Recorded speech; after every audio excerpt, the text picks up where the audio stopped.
Parvati, Kamardeen, கனியக்கா and Aathirai இவங்க 4 பேத்துல யாரோட family வருதுன்னு ஒரே டிஸ்கஷன் போயிட்டு இருந்துச்சு. பிக் பாஸ் சொல்லியிருப்பாரு, லாஸ்ட்டே ஒரு வீடியோ போட்டிருந்தேன்.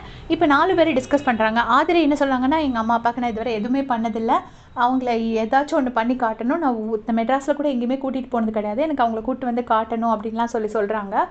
அதுக்கு அடுத்ததாக யார் சொல்கிறாங்கன்னா, பார்வதி அவங்க வந்து ஒரு தப்பான விஷயம் பண்ணிட்டாங்க, அதை சரி பண்ணுறதுக்காக அவங்க அம்மாவை கூட்டிகிட்டு வந்து அவங்க அம்மா கிட்ட எக்ஸ்பிளைன் பண்ணணும் அப்படின்னு பார்வதி சொல்கிறாங்க. கனியக்கா என்ன சொல்கிறாங்கன்னா, எனக்கு 2 குழந்தைங்க, அந்த குழந்தைங்க இங்கே வந்து அவங்க எல்லாத்தையுமே பார்க்கணும் அப்படின்னு அவங்க சொல்கிறாங்க. அப்போ வந்து கமர்தீன் சொல்கிறாரு, இந்த மாதிரி எனக்கு அம்மா அப்பா இல்லை, அம்மா வந்து மே மாதம் இறந்து போயிட்டாங்க, எனக்கு அக்கா மட்டும்தான் இருக்காங்க, ஸோ என் அக்கா இங்கே வந்தாங்கன்னா எனக்கு ஒரு சப்போர்ட்டிவாக இருக்கும், இந்த வீட்டில் எனக்கு அப்படி ஒரு சப்போர்ட் வந்து என் அக்கா மூலமாக கிடைக்கும் அப்படின்னு சொன்னார். எனக்கு உண்மையிலே ரொம்ப பார்க்க பாவமாக இருந்துச்சு. ஏன்னா இந்த 3 பேரும் சேர்ந்து கமர்தீனுக்கா சான்ஸ் கொடுக்க போகிறாங்க, அந்த அளவுக்கு கூட தெரியாமல் அவர் வந்து அப்ராணியாக கேட்டுட்டு இருந்தார். உண்மையிலே பாவமாக இருந்துச்சு எனக்கு பார்க்குறதுக்கு.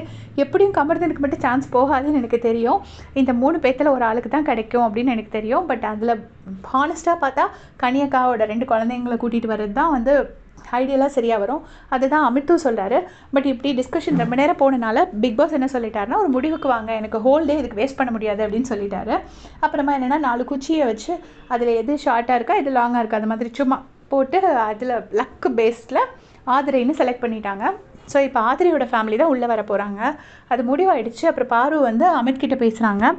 அப்போ அமித் சொல்கிறாங்க, ஐடியலாக பார்த்தா கனியோட ஃபேமிலி தான் வரணும், ஏன்னா வந்துட்டு அவங்க குழந்தைங்க வருவாங்க, ரொம்ப அழகான விஷயம் 2 குழந்தைங்க வருதுங்கிறது. பட் உன்னோட லாஜிக்கும் ஒரு பக்கம் கரெக்டு, ஏன்னா உனக்கு உங்கள் அம்மா கிட்ட எக்ஸ்பிளைன் பண்ண வேண்டியிருக்கு, அதனால உனக்கும் உங்கள் அம்மா வரணுங்கிறது கரெக்டு.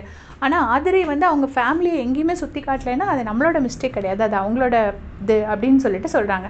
பாருவோட ஆர்குமெண்ட் என்னென்னா, ஆதிரைக்கு ஆல்ரெடி இது ஒரு செகண்ட் சான்ஸ், இதில் ஆதிரைக்கு இன்னொரு சான்ஸ் கிடைக்கிற மாதிரி இருக்குன்னு பாருவோட ஆர்குமெண்ட். பட் ஃபைனலாக இப்போ ஆதிரை தான் முடிவு பண்ணிட்டாங்க.